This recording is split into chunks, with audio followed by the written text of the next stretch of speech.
Voilà, nous sommes avec les membres de Sidi Larsen. Bonjour. Bonjour, enchanté, Weber. Sam, enchanté. Bonjour Weber, bonjour Sam.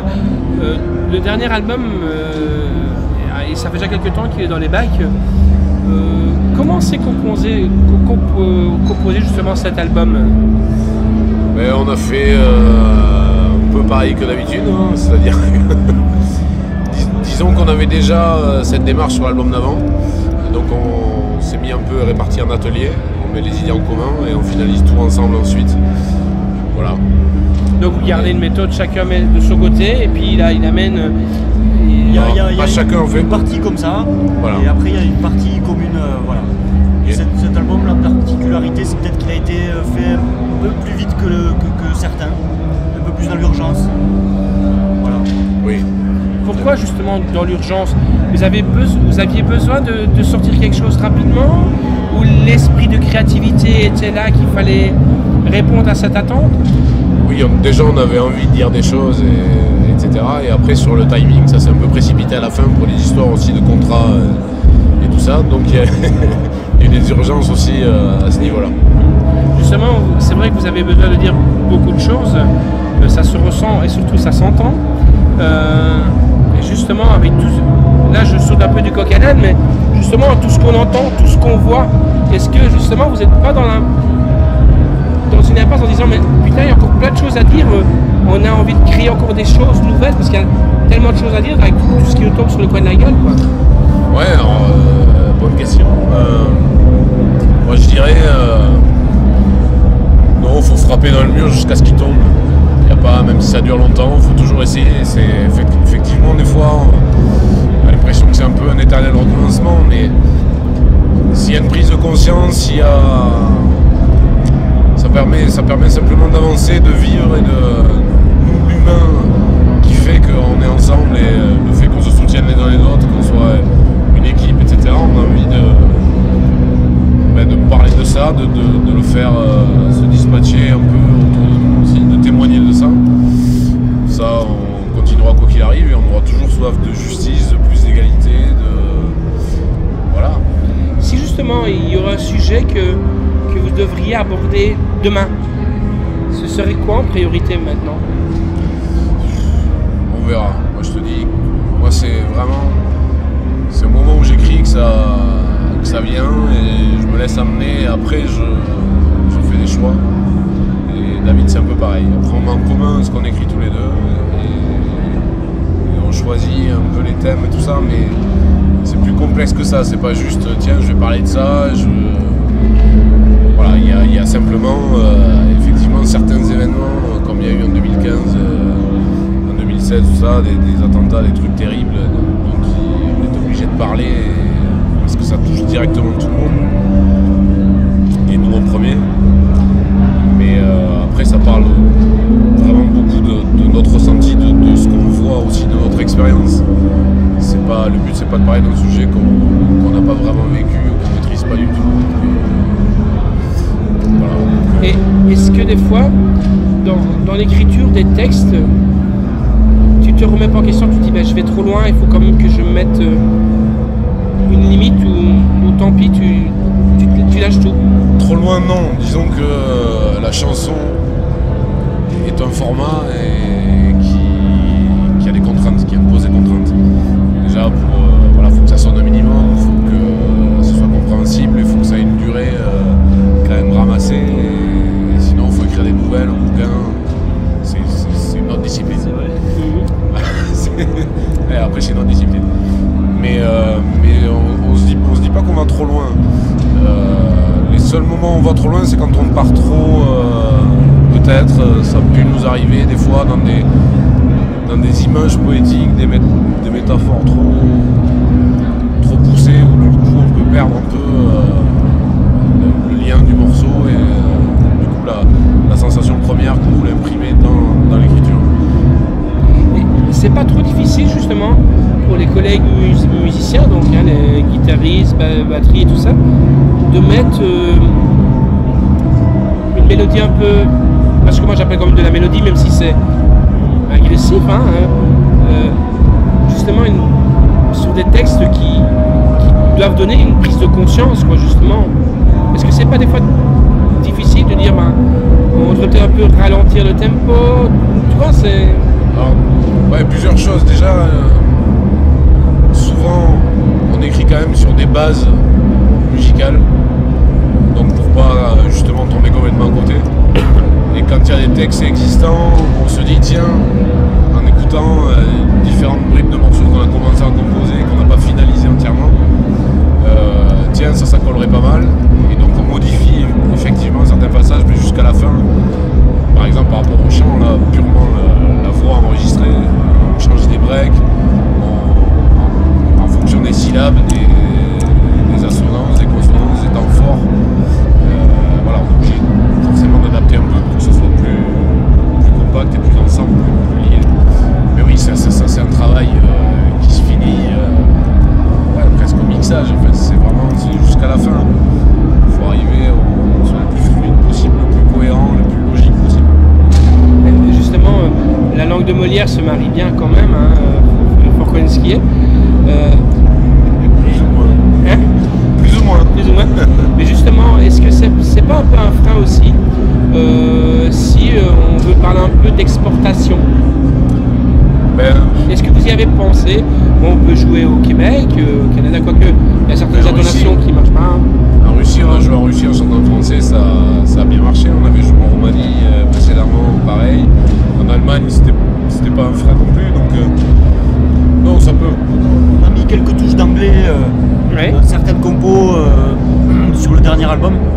Mais c'est pas dans un but d'export en fait, c'est aussi parce que ça sonnait mieux comme ça. Tout simplement, c'est souvent des slogans ou des choses qui tapaient en anglais et on avait envie de le chanter en anglais. Après, je pense pas que la langue soit vraiment une barrière aujourd'hui. Il y a des exemples et des contre-exemples. Il y a des groupes, il y a un groupe notamment comme Rammstein par exemple, qui chante en allemand et qui arrive très bien à s'exporter. Donc pourquoi pas le français quoi. Après tout, voilà. Et on l'a vu en Russie d'ailleurs, comme il disait, ça s'est super bien passé. Donc on arrive à faire passer un message aussi à travers le live tout simplement et l'énergie dégagée en live.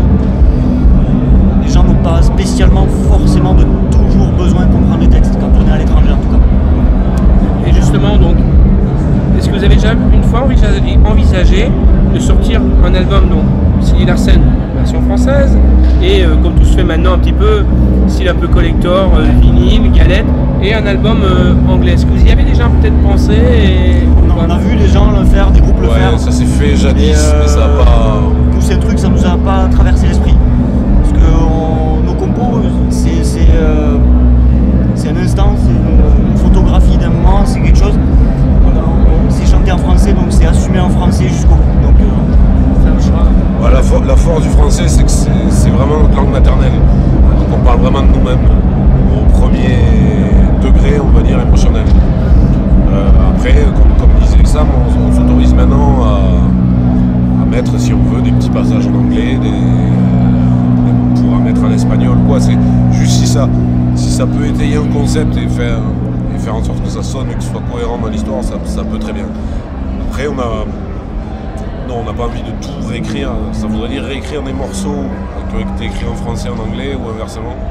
On préfère faire, par exemple, il y a un morceau qui s'appelle I Feel Fine sur Bastard, qui est entièrement en anglais. On préfère faire ça comme morceau sur tout l'album, plutôt que changer. C'est pas la même, c'est pas pensé pareil. Oui, c'est pas la même gymnastique non plus, quoi. Voilà, les chutes doivent pas être la même, le refrain et tout ça. C'est pas vécu de la même manière non plus dans Oui, l'interprétation. on a pas mal de chants rythmiques aussi, donc pareil, Ouais.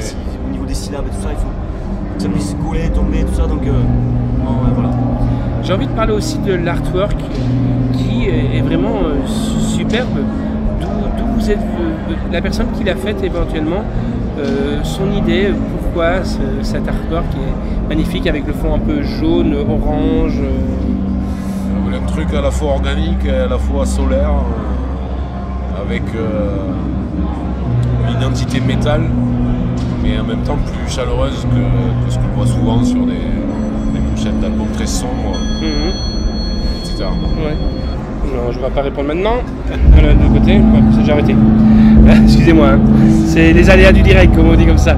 Et donc avec les consignes qu'on lui a données, tout ça, il a tombé ça très vite. C'est quelqu'un qui est très spontané en fait. Donc, c'est vraiment un artiste. voilà. Donc vous lui faites confiance à 100%, il vous ramène la maquette. Pas le temps, et c'est bien On tombé. n'avait jamais bossé avec lui. Hein. C'est la première fois, donc c'est la première fois qu'on bosse avec lui. Il s'appelle Vex Van Dijk. À la base, c'est un tatoueur, c'est un mec qui vient du monde du tatouage aussi, et qui a développé il a vraiment une personnalité très forte, une façon de dessiner, tout ça très fort. Et voilà, ça nous a inspiré, ça nous a attiré. Lui, la collaboration l'intéressait. Donc ça s'est fait naturellement et très spontanément et vite finalement. On était très très contents du résultat. Donc on peut dire que pour un avenir futur, un avenir, je ne peux pas dire proche, peut-être à moins que vous soyez encore pressé.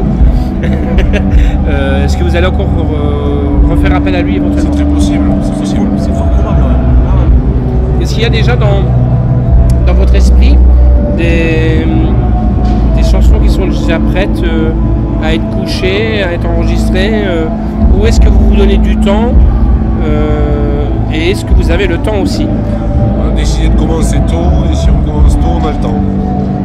Voilà. Et du coup, Là on commence à peine en fait. après c'est vraiment le début. Bien sûr, on a une idée à peu près conceptuellement de ce qu'on a envie de faire. Après dans le détail, ça va arriver. Ça dépend aussi de l'inspiration. Quand tu parles conceptuellement, est-ce que l'album pourrait être un album concept du prochain Non, album? c'est un bien grand mot, mais non, on a envie.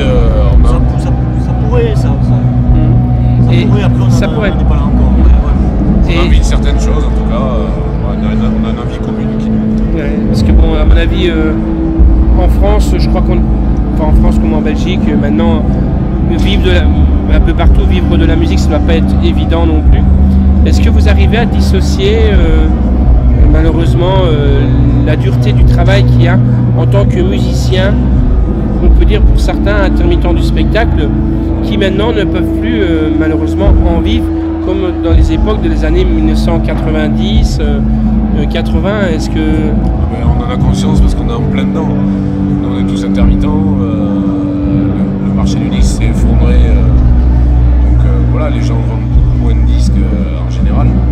Et certains, voilà, c'est tombé si bas qu'ils n'arrivent plus à sortir l'album de manière physique.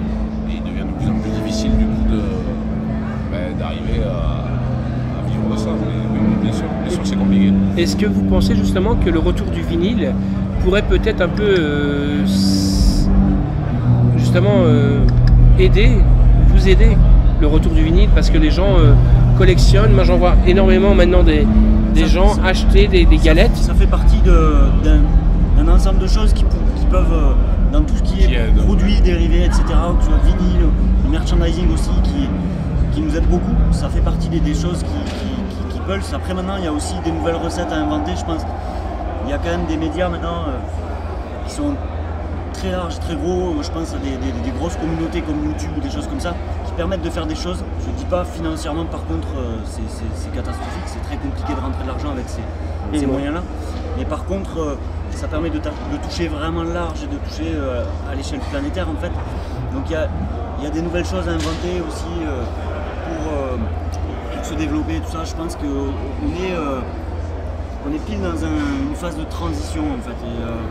Donc c'est pas facile parce qu'il y a beaucoup de choses à faire, à créer. Et des solutions, il y en a et on va les trouver. Donc vous seriez plus, vous n'êtes pas contre par exemple justement les chaînes comme YouTube, des choses comme ça? Non, au contraire, non. Là ça sert plus à rien d'être contre. Oui, voilà. Non, mais je veux dire, on vit avec le monde dans lequel on est et voilà, on se sert des outils qu'on a apportés.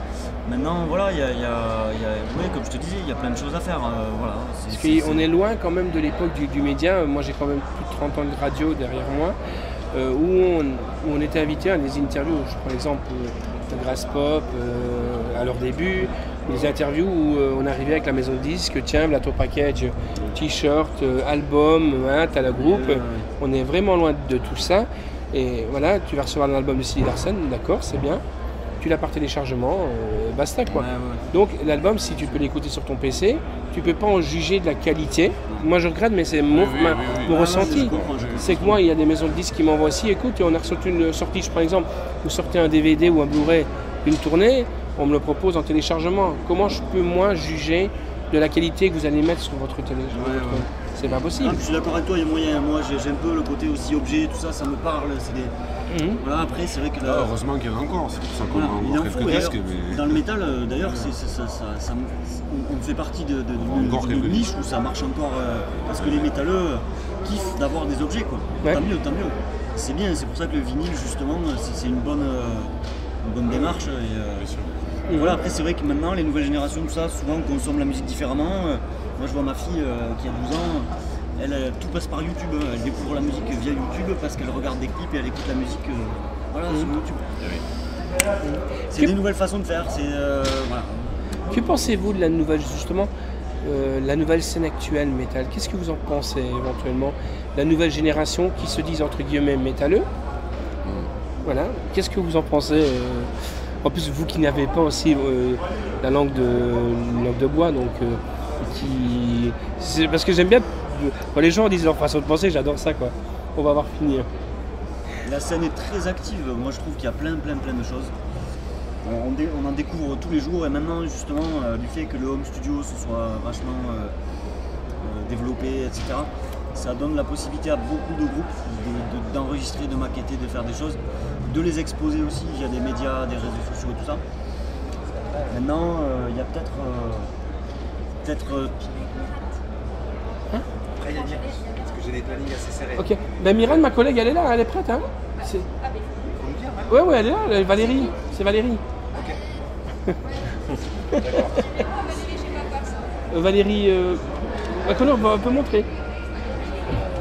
C'est partageant, justement. Après, ce qu'on peut dire, c'est sur le mainstream, de vraiment ce qui marche en termes commerciaux, etc. C'est pas les années folles, quoi. Depuis 15 ans, effectivement, c'est pas l'originalité qui prime, c'est pas... Parce que, justement, la nouvelle manière de consommer la musique fait souvent en sorte que les gens vont plutôt vers ce qu'ils connaissent déjà, donc des choses qui ressemblent. Et moi, je trouve que beaucoup de groupes font beaucoup de choses qui ont déjà été faites, qui ressemblent, n'en finissent plus de se ressembler. C'est bien parce que ça arrive à une question que j'allais vous poser. Sûr, mais bon... Pas toujours, et il y a quand même des très bons groupes qui ont amené des choses et des créations intéressantes. Je sais que le gros packaging, bon, c'est pas... Il y a eu des renouveaux, au début des années 2000 était beaucoup. Mes deux dernières questions. Vous êtes sur le site du Hellfest. Quel groupe avez-vous envie de voir en priorité? Il y en a plein. Il y avait Red Fang. Il y a Red Fang, ouais, cet après-midi, je sais pas quelle heure. J'ai pas le timing, donc je pourrais pas vous dire. Il y a pas mal de trucs que j'ai envie de voir par curiosité aussi, quoi, tout simplement. Et puis on est dans un cadre tellement exceptionnel. Voilà, moi j'ai envie de m'ouvrir à tout, quoi, de découvrir. Oui, il y a Ministry, Rob Zombie. Voilà, il y a Rob Zombie, moi Rob Zombie, j'aime voir. En plus, il va faire, à ce qui paraît, le show de Astro Creep. Ouais. Il y a Infame que j'ai vu aussi. J'ai bien envie de voir ça. Il y a The Den qui ont 40 ans d'existence. Il y a Primus demain, je crois. Enfin, il y a des trucs. Voilà. Moi, c'est Blue Oyster Cult. Ouais. Eric Bloom, Blue Oyster Cult 1967. Quoi. Oui, voilà, il y a des trucs comme ça. Bon, mais il y a plein de trucs. Et ma dernière question, c'est pensez-vous que des groupes comme J'ai rien contre, j'adore, Aerosmith ou quoi, ne devraient pas laisser plutôt la place à des jeunes groupes en tête d'affiche? Non, mais en tête d'affiche, je parle. Ah oui, pas se permettre de jouer en main stage à 1h du matin. Ah, mais c'est la fin, là. Ouais, mais bon, c'est la fin. Si c'est comme Scorpion, oui. j'adore. Et ça fait un an et demi qu'ils font la fin, quoi. Ah, c'est vrai, ouais.